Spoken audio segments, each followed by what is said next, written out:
All right, folks, let's dive into a topic that's been creating quite the buzz: meme coins.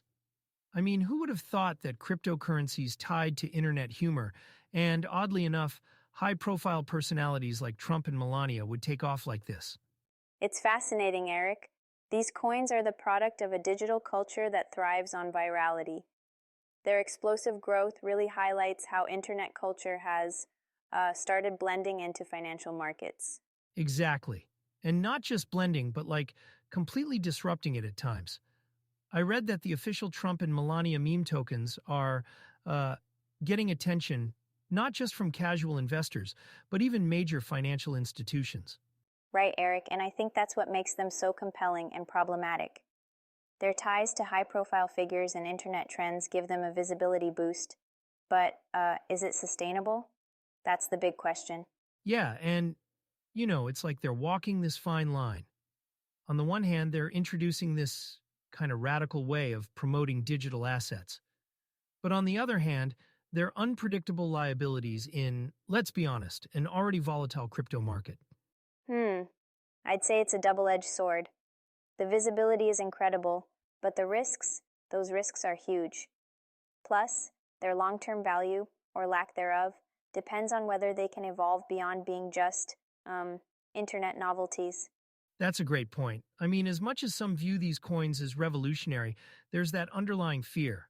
Like, if the meme trend dies, does the value go poof too? Exactly. And then there's the impact on credibility. These coins could kind of dilute the perception of cryptocurrency as a legitimate financial tool. Totally. But May, it's also kind of funny. These coins have sparked these huge discussions at major tech conferences, even among financial analysts. It's like they're forcing serious money managers to take them seriously too. That's wild. Yeah, it's like the meme economy is becoming impossible to ignore. But again, the big question is whether they're going to fizzle out or mature into something that offers real value in this market. Speaking of impact, May, let's shift gears to the cornerstone of the crypto world: Bitcoin. It's hit $299, which is honestly mind-blowing. I mean, remember when Bitcoin hitting 20 grand was this huge moment? Now we're talking six figures. It's wild, isn't it? And the fact that it's not just individuals, but institutional investors like MicroStrategy buying up massive amounts, it shows how much confidence is building around Bitcoin's long-term future. Exactly. MicroStrategy alone has what, billions worth of Bitcoin now? That's got to send a message to the market, right? It does. And Bitcoin's surge isn't in isolation. The entire cryptocurrency market has reached 3.75 trillion. That's an enormous jump. It really reinforces how far the sector's come in just a few years. And the growth potential is still there. I saw some predictions saying Bitcoin could hit like $200,000 by the end of 2025. That's just, honestly, it's almost hard to wrap your head around. Yeah, but it's not just about numbers, right? The factors driving that optimism, like increased institutional adoption, Bitcoin ETFs, and more supportive regulations, are what make those projections really plausible. Right. And that's where the opportunities lie. It feels like we're seeing Bitcoin mature into this legitimate asset class, not just a speculative gamble. But at the same time, there's still a lot of uncertainty hanging over it.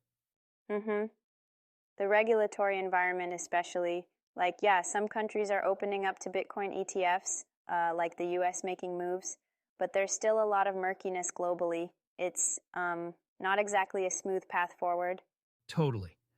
And then there's the question of whether Bitcoin can maintain its dominance.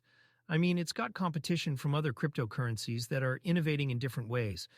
Ethereum, Solana, even newer ones we haven't talked about yet. Exactly. And innovation is key. But, Eric, Bitcoin has this unique advantage, this brand trust. It's the first, the most recognized. That's hard to replicate, even for strong competitors. True, but at the same time, it's not invincible. Volatility, the energy consumption debate. It's not all smooth sailing for Bitcoin. The question is whether its strengths outweigh the challenges it faces in staying on top. May, speaking of Bitcoin's dominance and its challenges, it's fascinating how cryptocurrencies as a whole are not just reshaping markets, but also making waves on the international stage. They're opening doors for development, but also stirring up some serious conflicts. Absolutely, Eric. Take financial inclusion, for instance.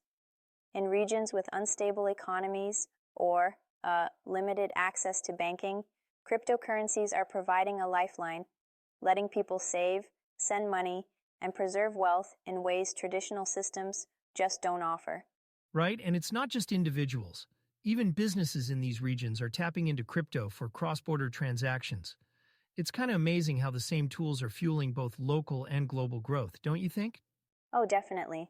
But there's also a flip side to all this. That same accessibility and anonymity, it's raising a lot of red flags. Crypto's being used to evade sanctions, fund illicit activities. I mean, we can't ignore that part. Exactly. And that's where things get, messy on a geopolitical level.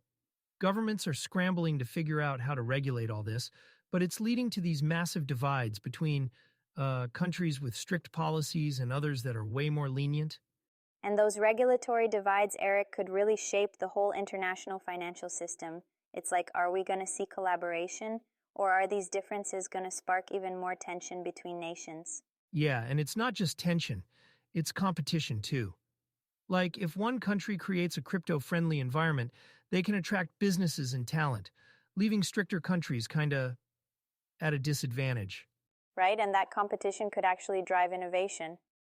But it's a balancing act, isn't it? Because the risks, like cybercrime or market manipulation, they're real. And they could undermine all the progress we're seeing in development. Totally.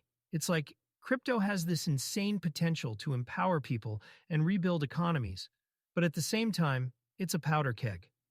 Whether it fosters progress or, sparks more conflicts. Kinda depends on how it's handled worldwide. Exactly.